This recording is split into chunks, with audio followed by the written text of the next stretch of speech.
Up and I just come to know the Lord. There were not too many events such as this, certainly not preparing us for university or that kind of challenge. Those days, the Youth of Christ rally was the big thing. It was wonderful to go for that and to enjoy the singing, the music, the preaching, and so on. But the world has changed so dramatically in half a century.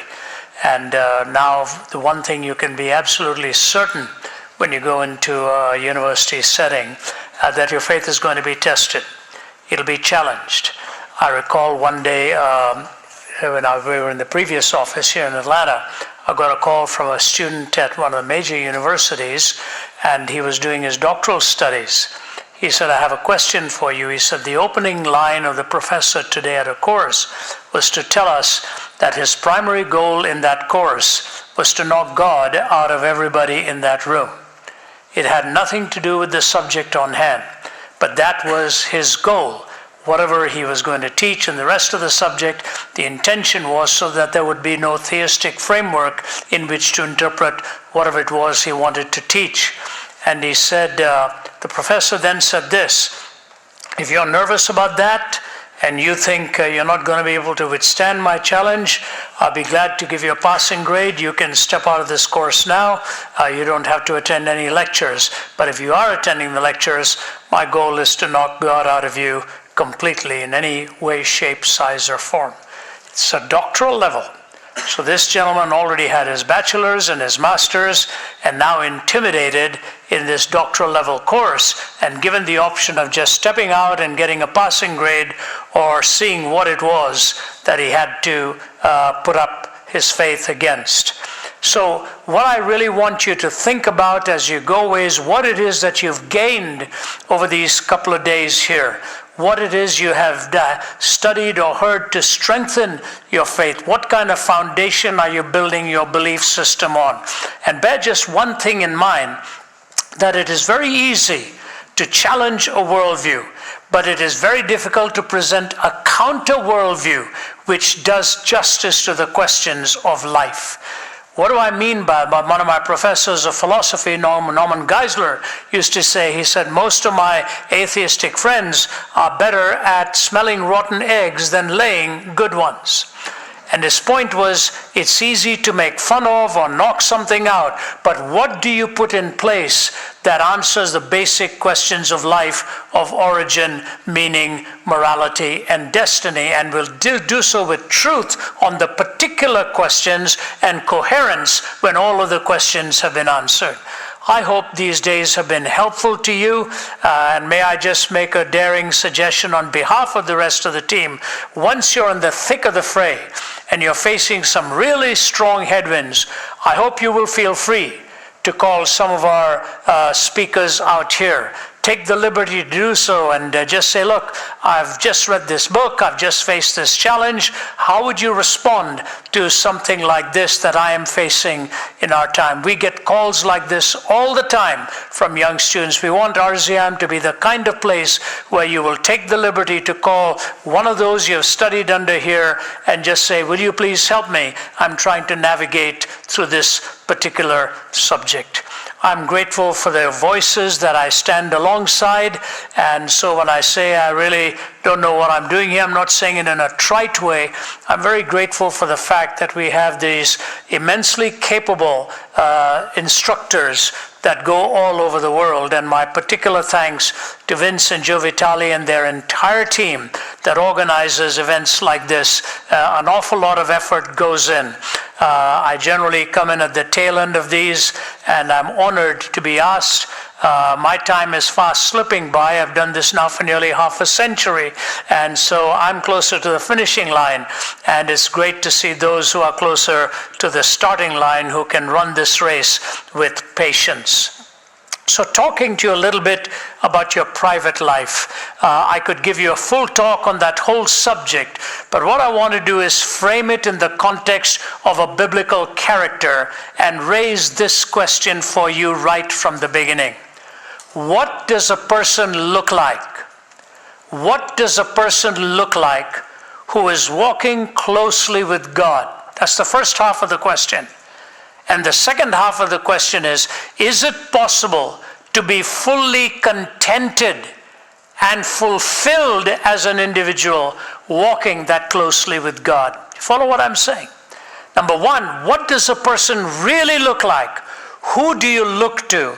Who demonstrates for you what a close walk with Jesus Christ is? And then the question that we may not often think about, is it possible to be totally fulfilled in that kind of a life? Or are you always going to be seduced and tempted into going after stolen waters or other ways of finding fulfillment? The fact of the matter is, we all think that stolen waters are sweeter.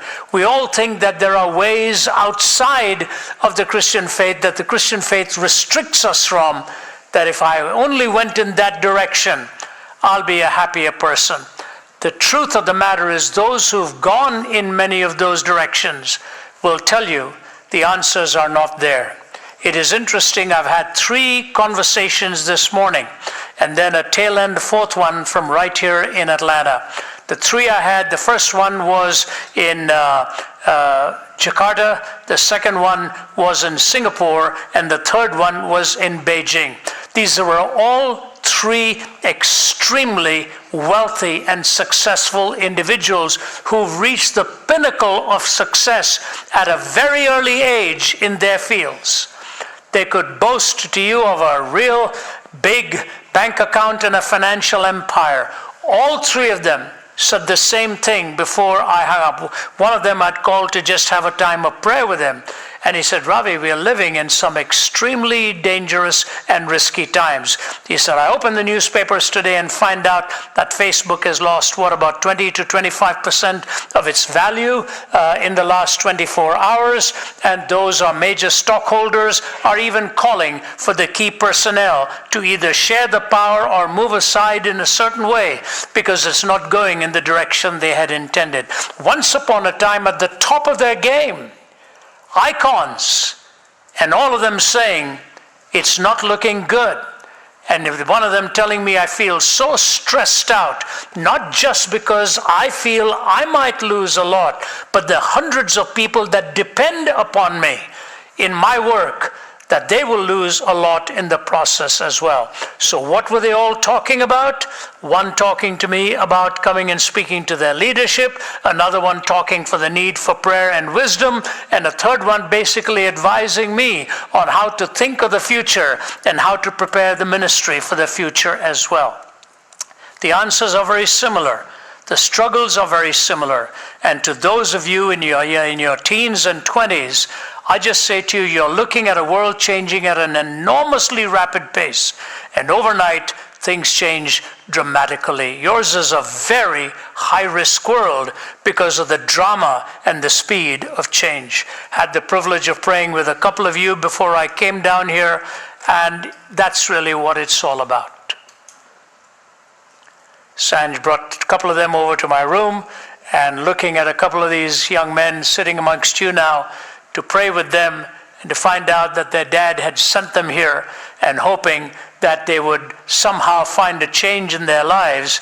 It's so gratifying when you can look at an 18 and a 19-year-old and see them with their heads bowed, recognizing that only before the feet of God can you really ultimately go and stand in any way in the public arena. So what does a person look like?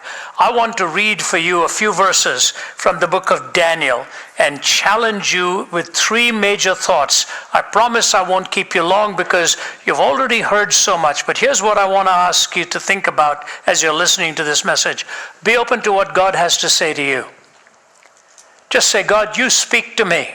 And if you want me to make a move in your direction this evening, if there's something I'm still holding on to that's really keeping me from enjoying the fullness of my life with you, you show it to me and give me that instruction in my heart to break away from that and move unhindered towards you. Setting aside the weight of sin is what the Bible talks about, and running the race with patience. So what do I want you to think about?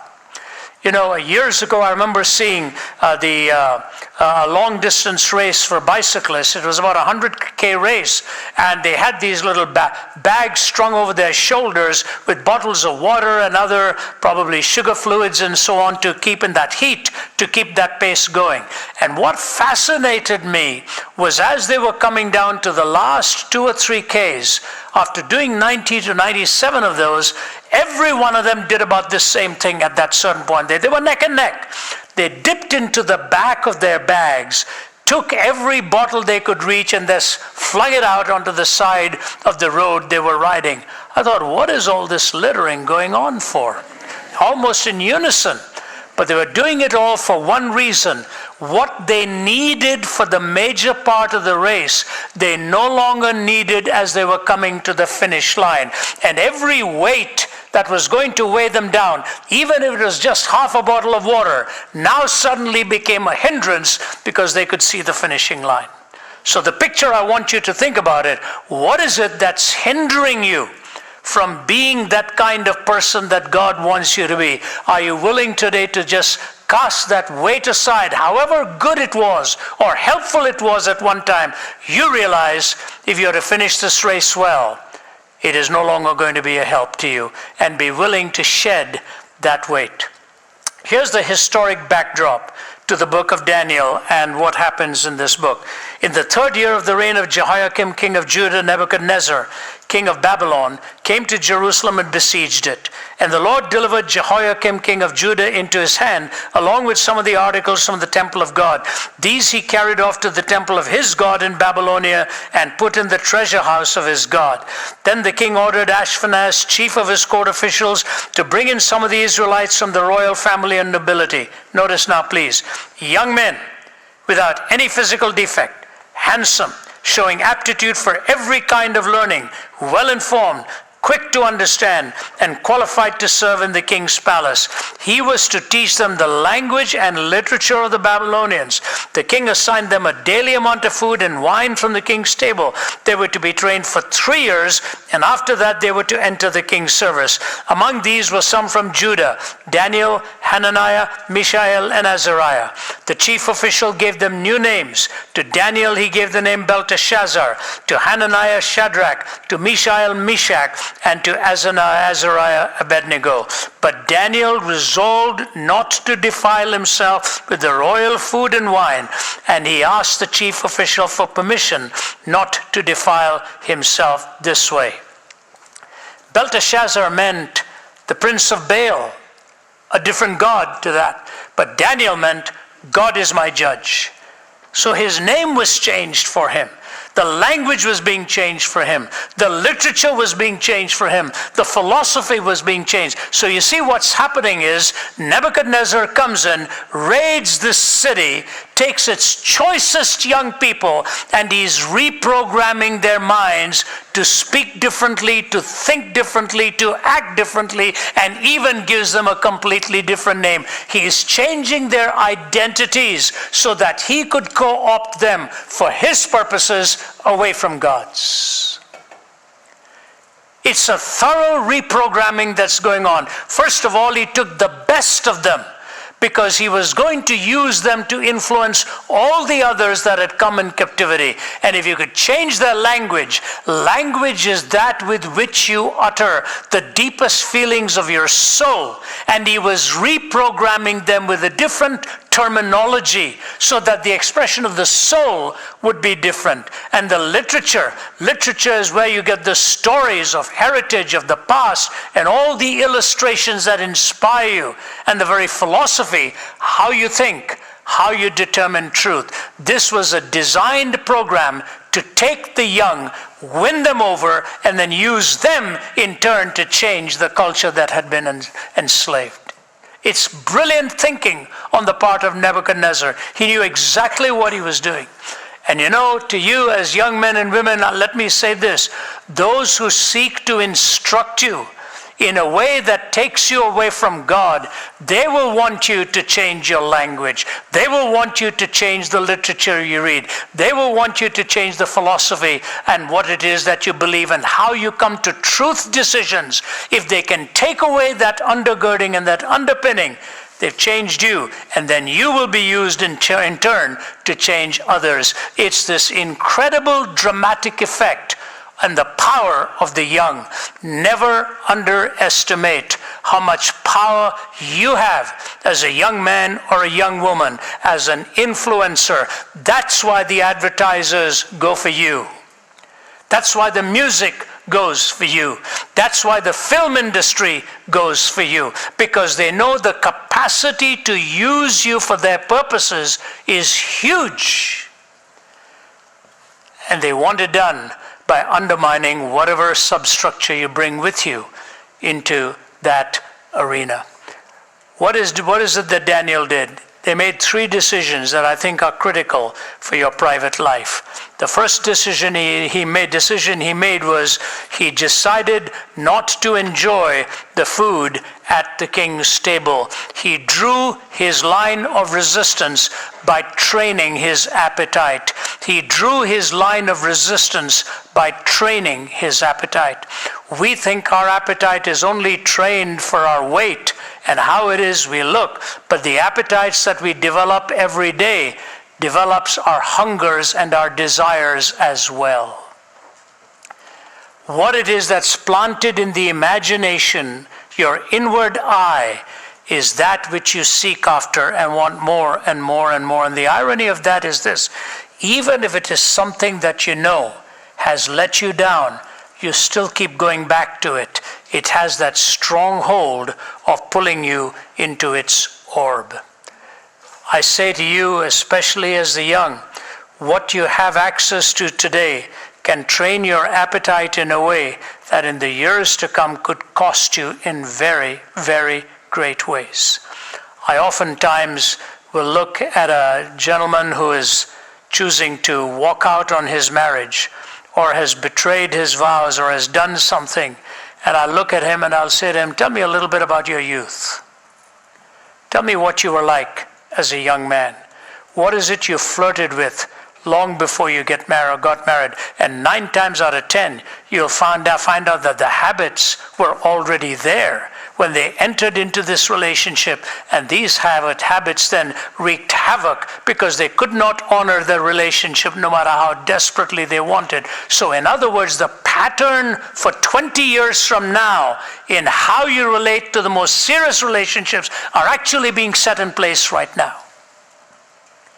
That's exactly what is happening. If you learn to work with your conscience and somehow appease it and work away from those things, then 10 years down the line, it is easier to walk away as well from any commitment that you have made. I often give this illustration about a telephone call that I received late one night. And this was a man who was a surgeon. He used to operate on broken bodies quite a bit. And on this particular day, he had a patient, and something went wrong in the process. And my family will tell you, after 9 p.m., my worldview changes. I'm not a late night guy. I'm an early morning guy, but after 9 p.m., I just like to be horizontal and get some sleep, get this day over with. I'll start this day early tomorrow. So anybody who phones me after that hour is either a wrong number, or somebody has really got an emergency, or someone's trying to mess with my life. And this was an emergency. So I picked it up. I said, what's going on? He said, I've had a horrible night.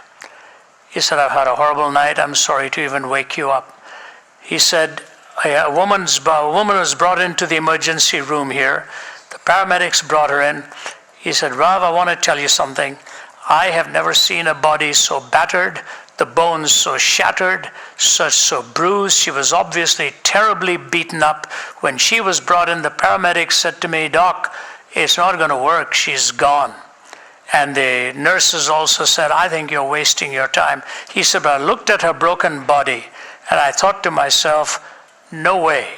As a doctor, I'm going to walk away from this. I'm going to do my best to rescue this life. So he quickly scrubbed, and he said the only way I could do something emergent was to cut the side of the rib cage, get my hand into that chest cavity, and hold the heart in my hand and start giving it a direct massage, just in order to get that heart beating.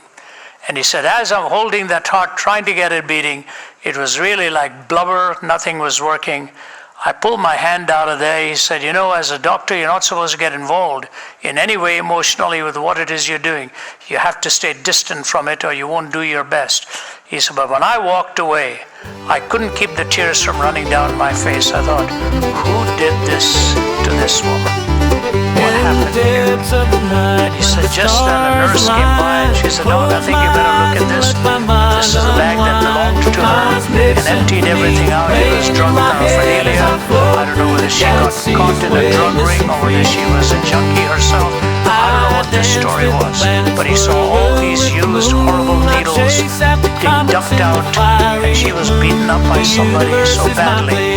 He said, as I was wiping my hands, I felt a little bit of pain. And I looked at it and I noticed I nicked my finger in the process of putting my hand into the rib cage. He said, I'm calling you because I'm terrified. As a young dad, she may have diseased blood, and I have nicked my finger in the process of trying to rescue her. I may have made contact with this diseased blood. Please pray for me. I'll get the results, but I don't know what it's going to be. So I said to him, is it a deep cut? He said, no, it's not really a deep cut. It's like a paper-thin cut. I said, you're telling me a paper-thin cut, making contact with that kind of blood, and you're terrified of what I think you're saying to me? He said, it doesn't take anything more than that. It doesn't take anything more than that. A paper-thin cut, making contact with the kind of blood that could strip you of your complete immunity and your resistance and make your body totally vulnerable to any other disease that comes your way. And after he said that and he was struggling and hurting inside, I could hardly go to sleep and I asked myself a question.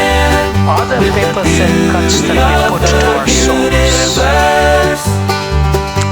Are there those innocent things where we did not draw the line, and after we have crossed over the line, we say to ourselves, what on earth have I done here tonight? What on earth have I done here tonight? We have a friend who lives in Australia who was a prostitute working both ways with men and women in Hollywood. We'll be seeing him in a few weeks. Handsome guy, and he made the comment, he said, I never ever woke up in the same bed that I went to bed every night. He said, that was my life. But at 3 or 4 in the morning, I would wake up after my 3rd or 4th customer and my head in the pillow, and I'd say to myself, what am I doing to myself? What am I doing to myself? And in a remarkable way, even though he had contracted HIV and so on, how God transformed his life. He's a married man now, married to a beautiful pediatrician in Perth, Australia. He gives his story everywhere he goes, but he will tell you how easy it was to get those cuts that ultimately damaged his own life so miserably. So to you young people, here's the most difficult word in the English language. It's the word no. It's the word no. When you have anyone wanting you to cross the line, just say, no. I do not wish to move in this direction. If you want a thrill of this nature, I tell you what, I'll offer you a substitute. Let's meet elsewhere, do something else. Let's go out. You want to do this? I'll meet you tomorrow and we'll go and watch a ball game, or we'll go and see this and we'll go and do that. Don't just condemn and don't just push back. Offer a substitute, offer an alternative so that the person doesn't feel completely rejected or upset by you, but knows that you have set these boundaries and you have set these parameters for yourself. When David looked at Bathsheba, he crossed a boundary and all of Old Testament history changed. When Joseph looked at Potiphar's wife, his answer was very simple. I cannot do this to you and violate the law of God. That's it. I cannot do this to you and violate the law of God. So especially to you young men, may I say, when you're walking through life and this terrible scourge of pornography and other things comes your way, the goal of the pornographer is to get the money from your pocket. He doesn't care at what cost he extracts that money. I say to you, walk away from it, because the price of this false pleasure you'll be paying for years to come.